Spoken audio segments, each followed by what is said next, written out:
I'm Will Hunt. I currently play for Black Label Society and Evanescence and whoever the hell else wants me to play for them. I've been a Vater endorser, lover, and champion for a long time, since 2001.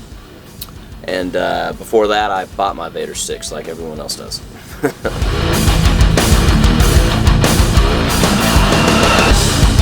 So basically, I've been playing since I was 5.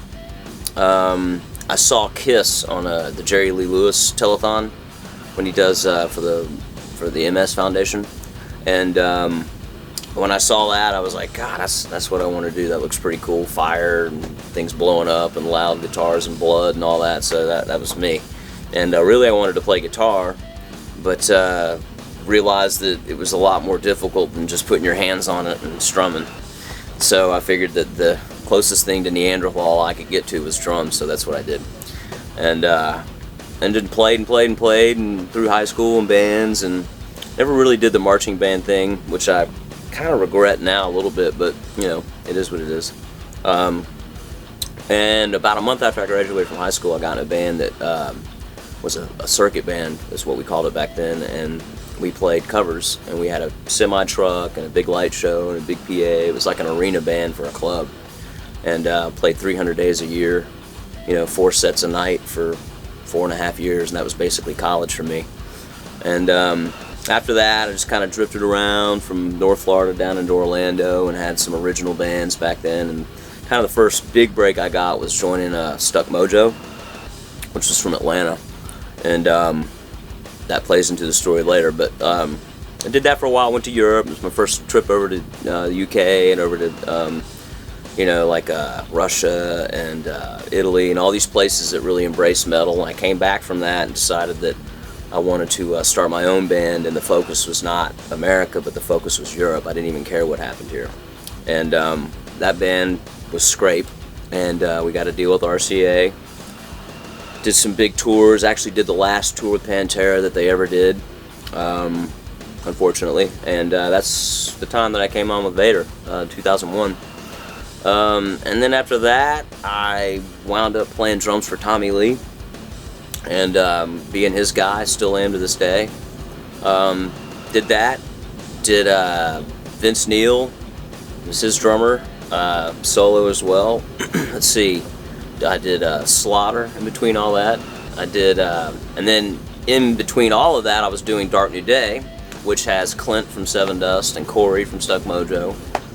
So we did that, got a deal with Warner Brothers. After that, I did Vince Neil again, and then I played with Motley Crue because Tommy was injured. So I did 7 shows on the Carnival of Sins tour for that. Went back to Vince, and then wound up in Evanescence, and I'm still in Evanescence. And did Static X last year, and now Black Label Society, which we're out supporting the new record, Order of the Black, which just debuted at number 4 on the Billboard Top 200, which I'd like to add to that. And man, still going, and just love to play, and it's the best thing in the world, man. That's right, Blood Simple. I did a record for a band called Blood Simple, called, God, what was it called? I don't even know. Oh, Red Harvest, that's what it was. Killer record, came out, Family Values, I played the B stage with them, and then I played the main stage with Evanescence. And so that was awesome. I got to play all day, basically. And then more recently, too, I got to add this. I just did a record for a band called Crossfade that's going to be coming out in October. And they had a big hit a couple years ago. And I just did 4 songs for a band called Hollywood Undead for their new record that's coming out. So I think that's everything. I think. Actually, before I even really got endorsed by Vater, I played Vater sticks because, and you know, no BS, but I could walk into any store pretty much in America, I could find some Vater sticks, and consistency-wise, they always had what I used, which was at the time like a Power 2B, I think it was, or a Power 5B, and I could pretty much get those anywhere in the country, and they were always consistent, and you know, I would just buy those, and then speaking with Morgan from Seven Dust, he knew Chad from Vater, and also Chad from Breaking Benjamin also. And Chad's old band Switched was out with us with Tommy Lee, And so I started talking with Chad Brandolini, and came into the Vater family, you know, about that time. And I started trying some different stuff, different sticks. He sent me, I think the 5BX had just come out, and there was a bunch of different models that we were messing around with. And we basically what happened was that I started trying these Virgil Donati sticks out, and they had a real, you know, short taper, and I liked the beaded tip. And it wasn't a tiny bead, it was a big bead. And it was just, I don't know, they just felt great in my hands. And it's kind of funny, every drummer that I've ever played with, i.e. Tommy Lee or Jonathan Davis, even picked them up one time, and everybody that picks them up feels them like, God, these sticks feel amazing. And they do. That's why I've used them since then. Old drummers, like when I first started getting into it, obviously Peter Criss, but and a lot of people, you know, bag on him because they say, you know, Peter Criss sucks, you know. And to me, I don't agree with that, because it's really hard to like define a voice in rock drumming. You know, how do you set yourself apart? You know, it's not rocket science. A lot of it's not complicated. And for the type of music that Kiss played, he played a really jazzy kind of Gene Krupa vibe that he had back in the day. And you know, so from the way that he approached music to the way that his drums sounded, it was very signature to him. So it's like you put on, you know, Christine 16, there's no doubt that that's Peter Criss. I mean, that snare drum's been sampled by hip-hop artists for forever. Funky Cold Medina, that's that snare drum, that's that patch. And so to me, it's like, that's why I thought he was great, because you knew it was him when he played. Lars Ulrich, if you can hate him or love him, but the fact is that when you hear Metallica, you know it's him. It's significant. Led Zeppelin, you know it's him. I mean, these are the guys that I dig. I like guys that might not be the most technically, you know, adept people, but that just have carved out a niche for what they do, and they own it. And so I'm into anything like that. You know, Tommy, obviously, John Bonham, Stuart Copeland of the Police, love that guy. Got Omar Hakim, Jeff Porcaro. I mean, any of these people, just anybody that can make your ass shake, I'm into. When I was in Skrape, we did a tour with Pantera, and Static X was on that tour, which I would later go play with. But the bass player had broken his collarbone, and so Tommy's bass player was out filling in for him. And I found out that he played with Methods of Mayhem, this guy Marty, who's actually from up here in Rhode Island. But I went up to him, I was like, hey, you know, I've never even met Tommy, what's that like, hanging out with that guy? You know, he's like my hero, you know, so what's that like? And we kind of talked about it. And then as I left the bus, I said, hey man, if Stephen Perkins from Jane's Addiction, who was playing at the time, I was like, if Stephen ever wets the bed, let me know, you know, I'd love to do it. And just kind of ha. Like 6 months later, through a person, through another person, he tracked me down and got a hold of me.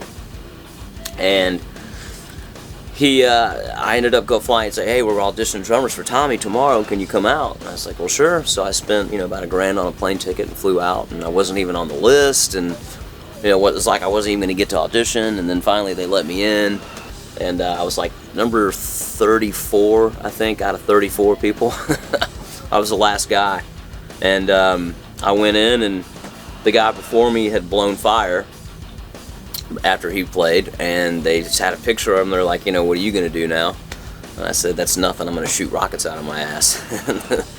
And so I think I got the gig more on that fact alone, that immediately Tommy felt like he could get along with me, and which is true. We've been really, really close friends since, and I got the gig. So I played with him, and you know, you never think that you're going to meet your heroes, let alone hang out with them for any amount of time, let alone play with them. Let alone, you know, here we are 9 years later, and he's still one of my best friends. And then it parlayed itself into Tommy got injured in the middle of the Carnival of Sins tour, at the very end, actually. And he called me knowing that I could do it. And I was actually cleaning my grandmother's pool, and he said, hey man, how quick can you get to the airport? Which I thought was an odd question. And I said, well, with or without luggage? And he said, without luggage. And I said, well, in an hour. He's like, go, get your passport and go, which I did. On the way there, I found out that he was injured, and that in about 9 hours' time, I would be in Canada on stage with Motley Crue. So, and 9 hours later, I was on stage with Motley Crue. Shit blowing up everywhere. Amazing.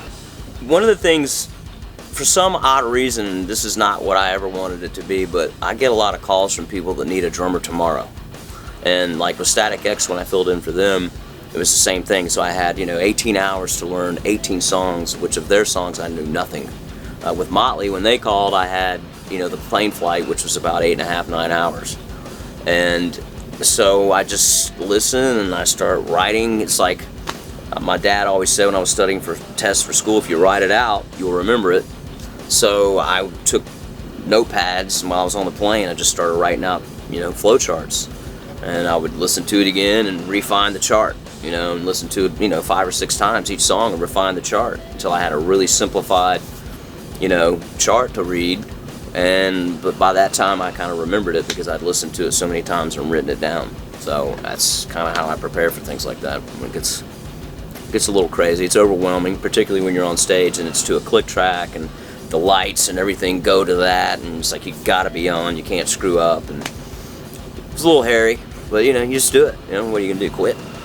I get calls, I think, like I said, because for some odd reason, I guess I'm delivering a product that people know what they're gonna get. It's like I play a certain way, I have a really deep pocket.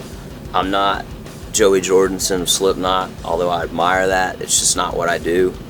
I play metal to rock and roll, and I do it well, and I have a capacity for some reason for being able to learn things really quick and kind of put myself into a situation where the guys in the band can feel confident in what they're doing. They're not worried about like, oh my god, is this guy gonna drop the ball? They, for some odd reason, trust me that I'm not, and knock on wood, it hasn't happened yet. Piece of advice for up and coming drummers: quit.